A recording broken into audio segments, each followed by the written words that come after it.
Hello students, welcome to Semstyle online learning classes. This is Diksha. Today we will be studying the first chapter of English literature, that is George's Secret Key to the Universe. In the previous video I had told you about few characters, authors, and I have given a short summary of this lesson. So let's quickly revise and then let's start with the lesson. So as I told you that this lesson is written by Lucy and Stephen Hawkins, and in this lesson there are 4 characters: George, Annie, Eric. Eric is Annie's father, who is a scientist, and Cosmos. And I have told you that Cosmos is a sort of supercomputer which can talk like humans, right? And I have also told you that this story will explain you how a star is formed in an outer space.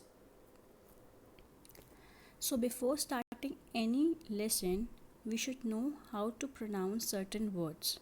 So first we will do pronunciation drill. Okay. So the first word is abandoned. What it is? Abandoned, not abandoned. That is a wrong pronunciation. So the correct pronunciation is abandoned.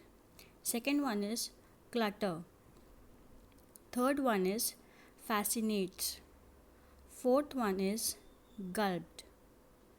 Fifth one is boasted. Sixth one is ridiculous. Seventh one is enlightenment. Again I am saying enlightenment. And last one is peppered. Again I am repeating the pronunciation. Listen to it very carefully. First one is abandoned. Second one is clutter. Third one is fascinates. Fourth one is gulped. Fifth one is boasted. Sixth one is ridiculous. Seventh one is enlightenment, and last one is peppered. I'll be telling you the meaning of these words also. So what you have to do is you just have to write these words, or if you're having notebook then you can underline these words and you can write the meaning over there. It is up to you. I hope the pronunciation of each and every word is clear to everyone. Now let's begin the chapter. Now read on to find out how a star is formed in outer space. George enters an abandoned house to find his pet. He finds out that the house is not abandoned and a girl called Annie lives there with her father, Eric. Eric is a scientist and likes George very much.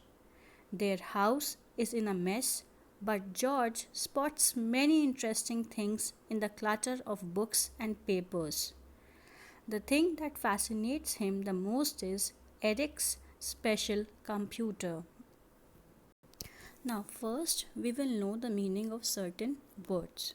So what is the meaning of abandoned? Abandoned means desolate, or you can say lonely. What is the meaning of clutter? Clutter means cover or fill something with an untidy collection of things. What is the meaning of fascinates? Fascinates means attracted or attracts. So let's begin. One day, George entered the abandoned house to find his pet, and I told you the name of his pet was Freddy. This is not given in the book, but for your reference and for your knowledge, I am telling you. But when he entered, he found that the house was not abandoned, means it was not empty, it was not desolate. A girl lived there whose name was Annie, with her father, who was a scientist, and he liked George very much. He found the house in a mess, but he found many interesting things among the clutter of books and papers. And the most interesting was Eric's computer. I hope this much is clear to everyone.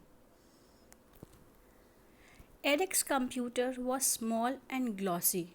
What is the meaning of glossy? Glossy means shiny and smooth. It looked powerful and neat, the sort of computer you might find on a spaceship.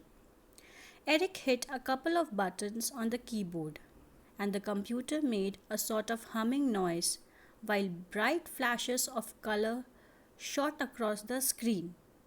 He patted the computer happily.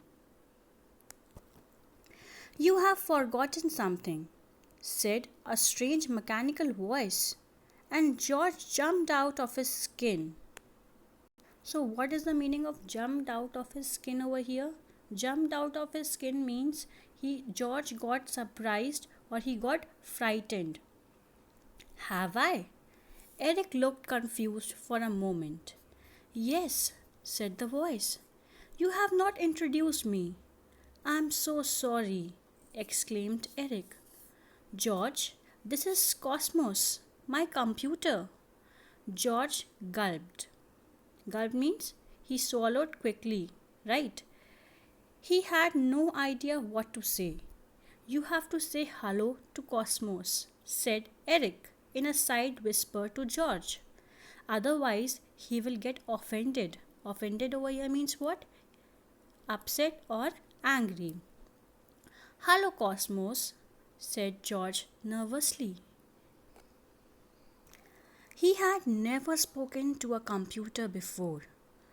"Hello, George," replied Cosmos. "I am the most powerful computer in the world. In the future, there will be computers more powerful than me, but there are none in the past or present." So, what is the meaning of these paragraph or these lines? So, over here, when George saw Eric, he was amazed because it was a small, glossy, and a powerful computer. It was a supercomputer which can talk like humans. So this is really amazing thing. Means a computer which can talk, right? So what did Eric do? Eric hit a couple of keys in the keyboard, and the computer produced a strange humming sound, and a bright white light flashed from it. And George was amazed to see such computer which can talk.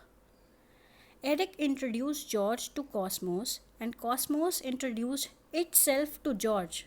Means a computer itself was introducing himself to someone, right? Since Cosmos could talk, he introduced himself to George as the most powerful computer in the world. And he also said that "I'm the powerful computer in the world, but there are none in the past or present." So, what he wanted to convey? He wanted to say that in the future there will be computers more powerful than Cosmos, but there are none in the present or past. I hope it is clear to everyone. "Sorry about this," Eric whispered to George. "Computers can be a bit touchy sometimes." "I'm cleverer than Eric too," boasted Cosmos. Boasted over here means talk with excessive pride, means self-appreciating, right? "Says who?" said Eric crossly, glaring at the screen. "Says me," said Cosmos. "I can compute billions of numbers in a nanosecond, in less time than it takes you to say Cosmos is great. I can compute the life of planets, of comets, of stars, and of galaxies before you can say Cosmos is the most impressive computer that I have ever seen. He is truly incredible, I can." Incredible means what over here? Extraordinary. All right, said Eric.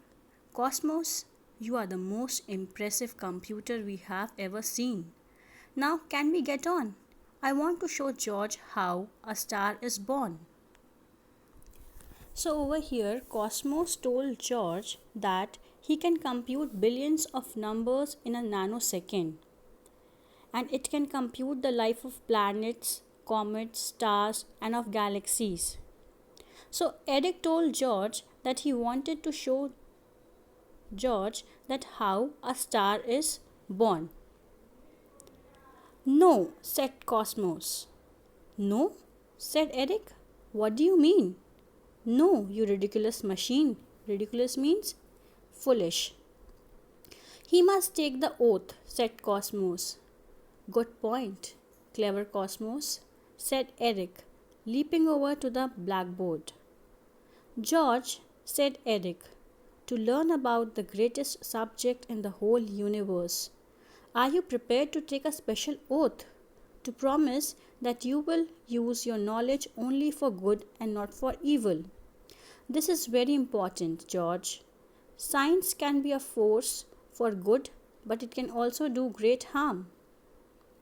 So, when Eric said that he wanted George to know how a star is born, so he said to Cosmos that show how a star is born to George. So George immediately denied. On hearing this, Cosmos immediately denied, saying and reminding Eric that George should take an oath. So what is the meaning of oath over here? What is oath? So an oath is a promise about your behavior or your actions. For example, you might swear to God that something is true, or swear on the Bible that something is true. Right? You see na in movies also, in courtroom, they keep their hand on the holy Bible, or you can say Bhagavad Gita, and then whatever they are saying is true. So that is the meaning of an oath. In our school also, when investiture ceremony takes place, so the head boy or the head girl takes an oath, right, that they will abide by all the duties and responsibilities which will be allotted to them, right? So in the same way, Cosmos also said to George to take an oath, as it is said na, science is a good servant but a bad master. That science has both advantages and disadvantages. It depends upon the user, how he is using science, for the good or for the bad, right? So George stood up straighter and looked Eric in the eye. I am, he confirmed. He said that I am ready to take an oath. Then said Eric, look at the words on the blackboard. It is the oath of the scientist. Read the oath out loud.